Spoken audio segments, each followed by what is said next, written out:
Hey everyone, Radical Dreamer Steve back at you with another gaming video. And today we're talking about Disgaea Hour of Darkness, or the version I'm playing, Disgaea 1 Complete on the Nintendo Switch. It's an awesome JRPG. It started way back in 2003, and NIS keeps kind of updating this game to make sure that people can play it and the sequels on modern hardware, which is awesome. I want to basically talk about how this game destroys conventions and plays with some interesting philosophy and historical ideas. So in this video, we're basically going to go from what this game is to the battle mechanics, how they destroy conventions, and then some of the story settings and how that deals with concepts like dehumanization and a slight nod to the feudal system. So at this time in 2003, JRPGs were really at sort of their peak in a golden age that really started on the Super Nintendo and sort of closed with the end of the PS2.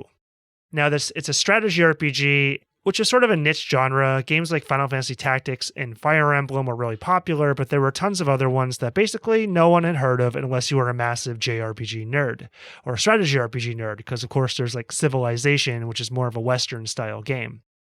In 2003, Disgaea really came out of nowhere, and it set the world on fire, at least for like RPG fans.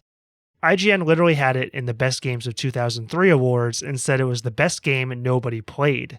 But I do remember at this time, like I played a ton of RPGs and I knew about the game, and it was just amazing how popular this game was. I mean, for people that were playing like sports games like Madden or something, of course they didn't know what Disgaea Hour of Darkness was, but if you knew RPGs, you knew this game, and it definitely set the RPG world on fire.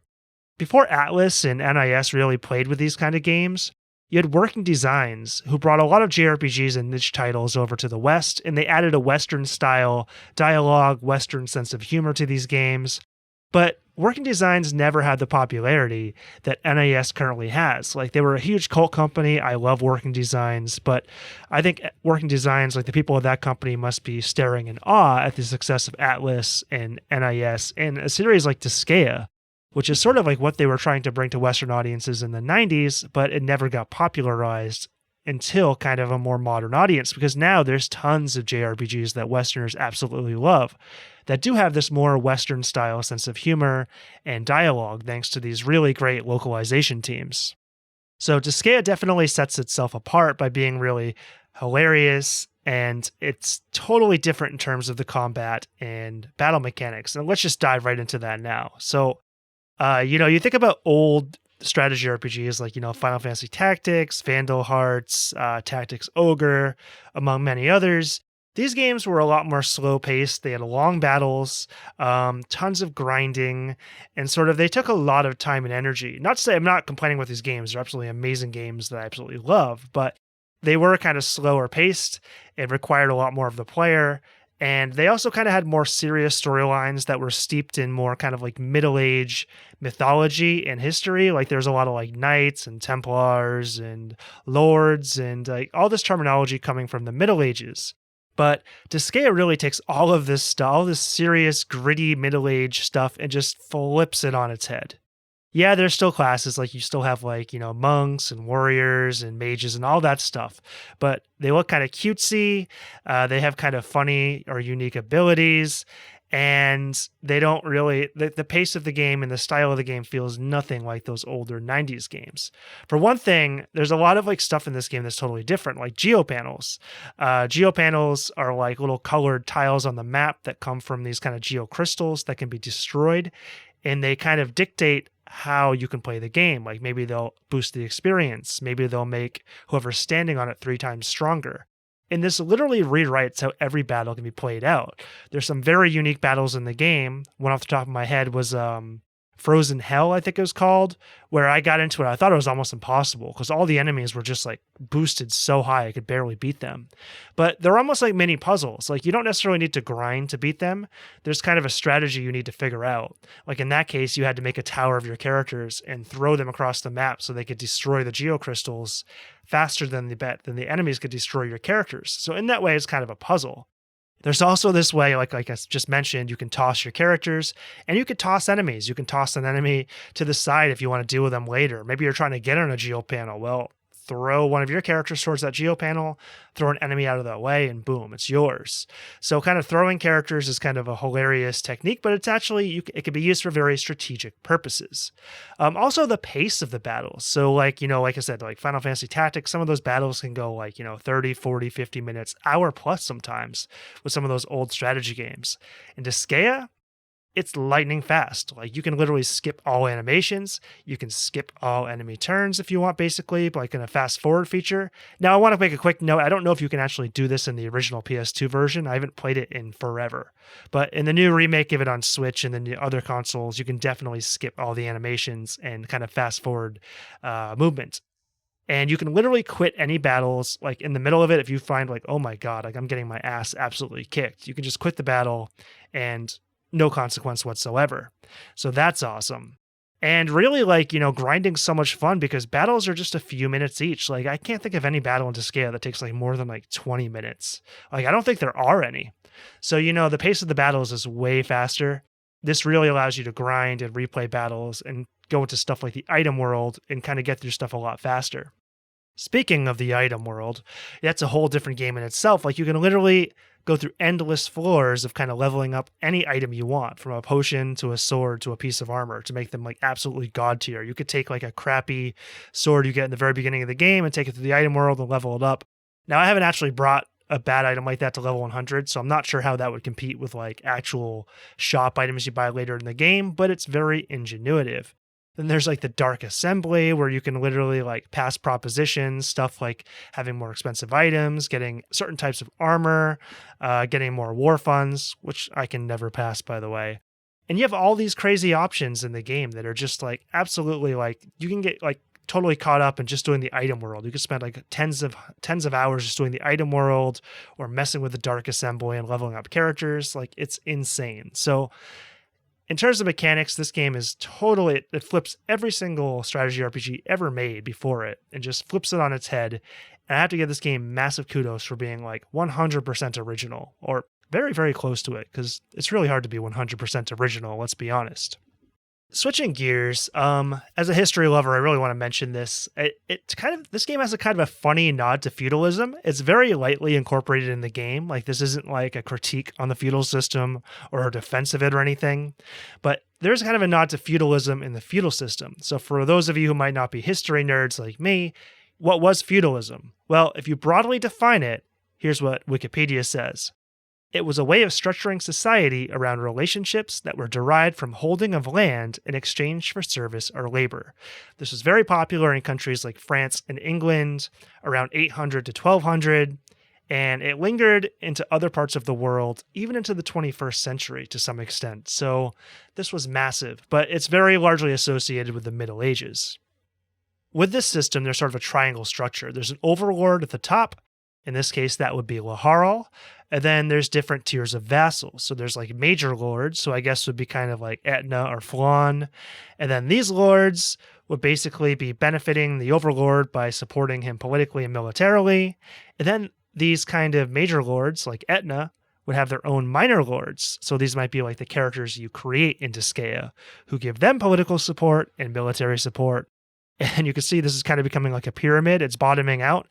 And at the lowest rung of the actual system, there was peasants who literally kind of worked for the land and infamously were in kind of situations where they like had to basically work to pay off unlimited debt that could never be paid off. So they were basically like slave labor. It was known as indentured servitude. And in Disgaea, this would basically be the prinnies who are actually atoning for their sins in this world, but they basically have to work for free. Now, the one wrench in this sort of system is that Laharl literally starts at level 1. Of course, it's an RPG. You're going to start very low level. And he's surrounded by demons who are like way, way higher. So, Laharl is nobility. So perhaps like these like really high level demons serve the family. But in my opinion, I'm kind of like, why don't they just kill him and take the kingdom for themselves? Like, it would make sense that they would just like dispose of this level 1 demon in one hit and then literally take over the world for themselves. But they don't do that. And there's actually one battle where you do encounter demons that are like 50 levels higher, and these kind of higher level demons come to the defense of Laharl. And so he actually does have some kind of command as the overlord. Maybe they don't know his level. I don't know. But anyway, So the feudal system is very lightly sprinkled into this game. You can't really look too deeply into it, but there is kind of all these hilarious scenes, especially where Laharl is calling Gordon, the defender of Earth, his vassal, simply because he's stranded there. He can't actually escape. Arguably, the more interesting part of the philosophical elements of this game is the exploration of love, dehumanization, and accepting differences. The idea of seeing other people, or in this case races, since there's demons, angels, and humans, is quite complicated. In real life, there's something called dehumanization. This isn't really new. It's something that, the Nazis considered Jews less than people. They were rats or kind of just like vermin. And by dehumanizing them, the Nazis kind of made it easier to see them as sort of disposable, because humans have a hard time killing other humans. It's not a very easy thing to do if you have any attachment to humanity, emotions, kind of like other people. So you kind of have to dehumanize a lot of other people to kind of do something like, the Nazis did in the Holocaust. And that's not the only example. There's tons of other examples like Stalinism in the 1930s, a lot of, the Spartans and Helots in their own society. So by dehumanizing other peoples, ethnicities, or races, it makes it much easier to commit atrocities upon them. Now, going back to Disgaea here, the angels sort of send Flonne to assassinate Laharl, and they basically see the demons as being kind of very much below them. They don't have any of these human or angelic qualities, I guess you'd say in this case.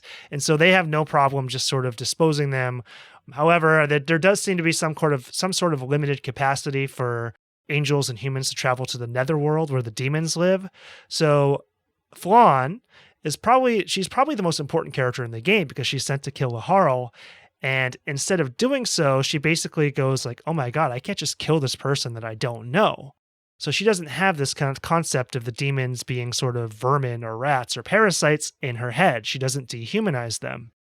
Instead, she ends up saying, okay, I'm going to go with Laharl and I'm going to see if they truly are capable of love. Laharl constantly calls her a love freak.